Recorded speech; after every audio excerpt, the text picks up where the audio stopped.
My father called me a failure. Then I found the son he hid from me for 6 years. I came back to my hometown after 7 long years, not because I wanted to, but because something inside me wouldn't stay quiet anymore. The bus dropped me near the old road where the paint on the sign had faded, just like the memories I tried to forget. The air smelled of dry soil and cut grass. It was the same smell from my childhood, the kind that stays in your chest longer than it should. I stood there with my bag in my hand, unsure which direction to take first. Every step felt heavy, like the ground remembered me and was pulling me back.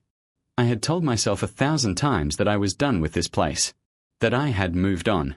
But the truth was, some places never let you go. They just wait.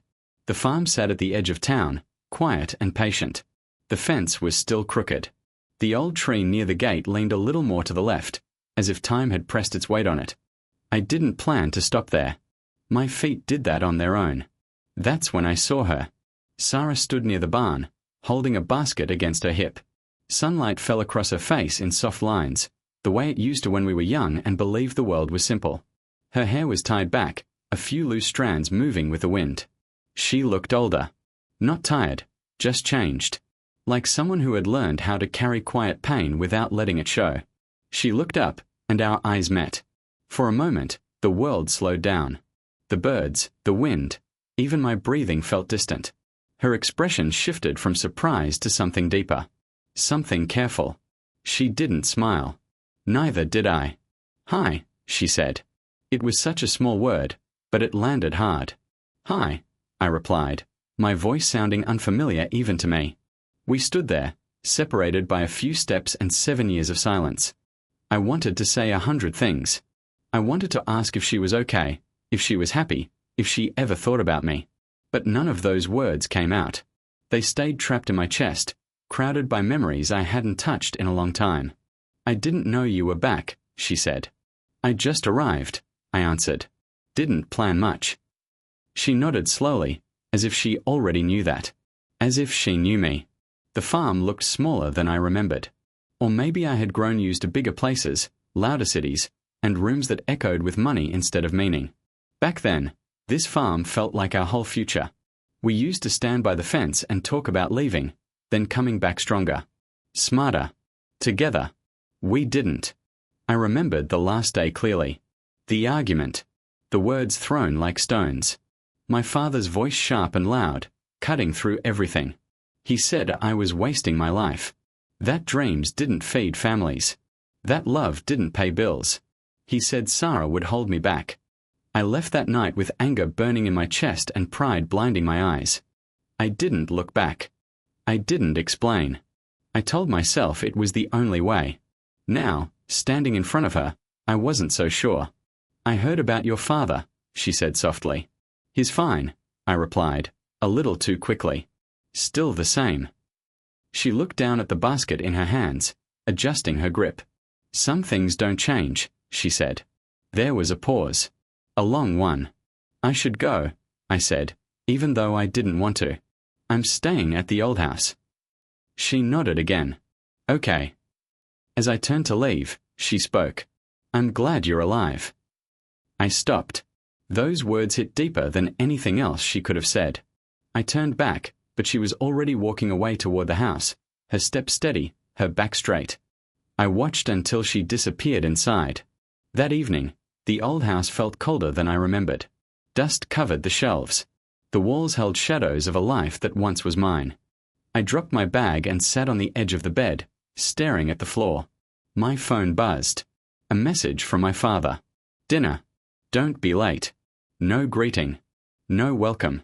I arrived at the house where I grew up just as the sun was setting. My father sat at the table, my sister beside him. She smiled when she saw me. His eyes barely lifted. "You look thin," he said. "I'm fine," I replied. Dinner passed with small talk and long silences. My sister talked about her work, her plans, her life here. My father listened with pride clear on his face. Then he looked at me. "So," he said, leaning back. "Still chasing dreams?" I didn't answer right away. "I called you back for a reason," he continued. "I wanted you to see something." He turned to my sister and smiled. She stayed. She worked.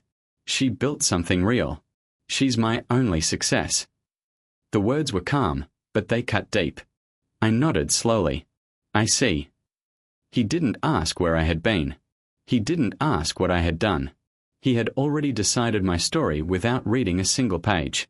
That night, lying in my old room, I stared at the ceiling and listened to the house breathe.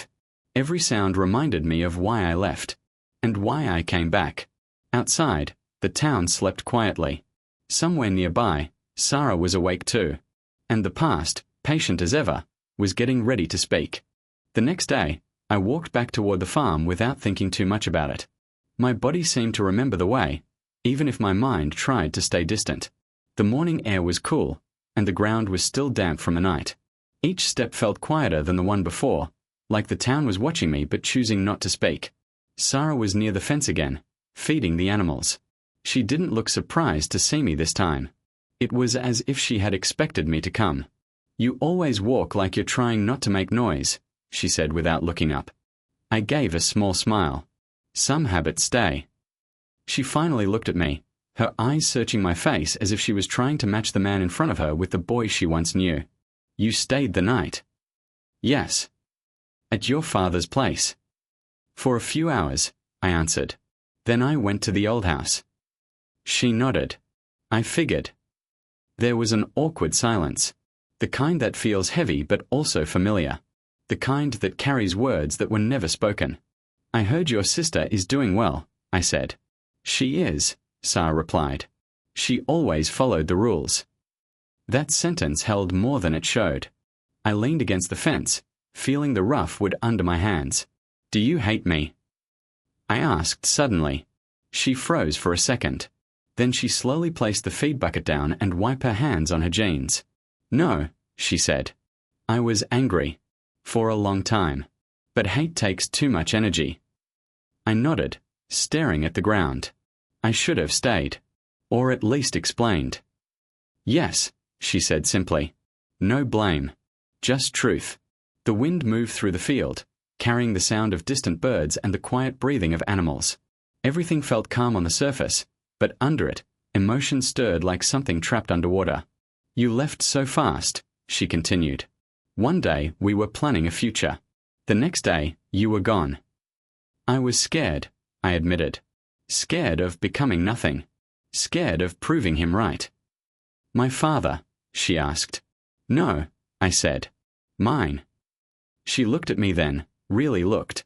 "He broke you more than you admit." I didn't answer. Because she was right. We sat on the fence, side by side, not touching, but close enough to feel each other's presence. The sun climbed higher, warming the air, but there was still a chill between us. "Do you remember the night you left?" she asked quietly. I closed my eyes. Every detail. Her voice softened. "I waited for you." That sentence hit harder than any accusation. I opened my eyes and turned to her. "For how long?" I asked. She hesitated. Just a little too long. Long enough. Something about that answer felt incomplete. A small alarm rang in my chest. "I went to your house," she continued. "Your father answered. He told me to stop dreaming." I clenched my jaw. That sounds like him. "He said you chose your path," she said, "and I should accept mine." She looked away again, toward the house. I followed her gaze. The curtains moved slightly, then stilled. "Is everything okay?" I asked. "Yes," she said quickly. Too quickly. "Just life." We talked about small things after that. The weather. The farm. The town that hadn't changed much. But beneath every word was something else, something waiting to surface. At one point, laughter escaped her lips. It surprised both of us. "You still make that face when you're confused," she said, smiling. "And you still avoid eye contact when you're hiding something," I replied without thinking. The smile faded. "I'm not hiding anything," she said. I raised my hands. "I didn't mean." "It's fine," she cut in. "I should get back to work." She stood up, brushing dust from her jeans. I stood too. "Sarah," I said, stopping her. "Why does it feel like you're keeping a door closed?" She turned slowly. Her eyes were calm, but there was fear behind them. Because some doors, she said softly, change everything once opened. Before I could respond, a familiar voice cut through the air. Well, isn't this nice? My father stood a few steps away, hands behind his back, his eyes sharp and judging. My sister was with him, smiling politely. Didn't know you were visiting old memories, my father said. I felt Sarah tense beside me. We were just talking, I said. He looked at her briefly, then back at me. You always talk too much. That was your problem. I didn't rise to it. Not yet. My sister greeted Sarah warmly, asking about the farm, the animals. She was kind. She always had been. Then my father turned the conversation back to me. So, he said loudly, how long are you staying? Not sure, I replied. He nodded. Good. This town doesn't suit people who leave. The words were meant to hurt. And they did. But something inside me stayed quiet. Calm. Sarah watched us closely, her hands clasped together. We should go, my sister said, sensing the tension. As they walked away, my father stopped and turned back. You know, he said, pointing toward my sister, she's proof that staying matters. She's my only success. He didn't wait for an answer. Sarah exhaled slowly after they left. I'm sorry, she said. It's not your fault, I replied. But as I watched them disappear down the path, my fingers curled into a fist. Because I knew something was coming. Something hidden. Something tied to the past. And whatever Sarah was protecting, it was bigger than both of us. That evening, the sky turned a soft orange as the sun dipped behind the fields. The farm grew quiet in a way that felt heavy, like the calm before a storm that no one wanted to name. I stood near the fence again, watching shadows stretch across the ground. Sarah moved inside the house, her figure passing the window once, then disappearing. I knew something was wrong. Not because of what she said, but because of what she avoided. I followed the sound of a door opening. Then footsteps. Small ones. A child's footsteps. A little boy ran out into the yard, laughing, chasing a loose chicken. His laugh was light, careless, full of life. He couldn't have been more than 6 years old. He stopped when he saw me. We stared at each other. Time didn't slow this time. It stopped. His eyes were dark, deep, familiar. They were my eyes. My chest tightened. I tried to breathe, but the air felt too thick. Sarah. I called, my voice low. She stepped outside and froze when she saw us facing each other. The boy looked up at her. Mama. That single word broke something inside me. Sarah's hands began to shake. She walked toward us slowly, as if every step cost her strength. I was going to tell you, she said before I could speak. Her voice cracked, but she didn't cry. I just didn't know how. I swallowed hard. How old is he? She closed her eyes. 6. The number hit me like a quiet explosion. His, mine. I asked, even though my heart already knew the answer. She nodded. One tear slipped down her cheek. You left before I could find you. Your father made sure of that. The boy looked between us, confused but calm. Too calm. Like a child who had learned early how to read silence. What's your name? I asked him gently. Adam, he said. I dropped to my knees without realizing it. My hands pressed into the dirt. This ground had held my dreams once. Now it held my truth. Adam took a step closer, studying my face. You look like me, he said. I laughed softly, a broken sound. Yeah, I do. Behind us, footsteps approached. My father. He stopped the moment he saw us. His eyes moved from the boy, to me, to Sarah. What's this? He asked, his voice sharp. No one answered right away. Sarah straightened her back. This is your grandson. The word hung in the air like thunder. My father's face drained of color. That's not funny. It's not a joke, she replied. He's 6. You told me my son would ruin your name. You told me to stay quiet. I stood up slowly and turned to face him. You knew, I said.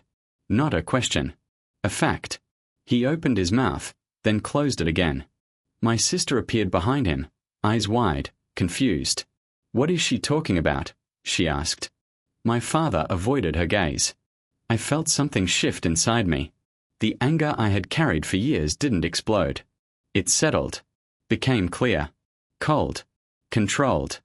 I reached into my pocket and took out my phone. "Before you say anything," I said, holding it up, "there's something you should see." He scoffed. "I don't care about your tricks." I turned the screen toward him. A simple banking app. One number. $47 million. Silence swallowed the yard. His eyes widened. His lips parted slightly. For the first time in my life, my father didn't have words ready. My sister stepped closer, reading the screen. "Is that yours?" I nodded.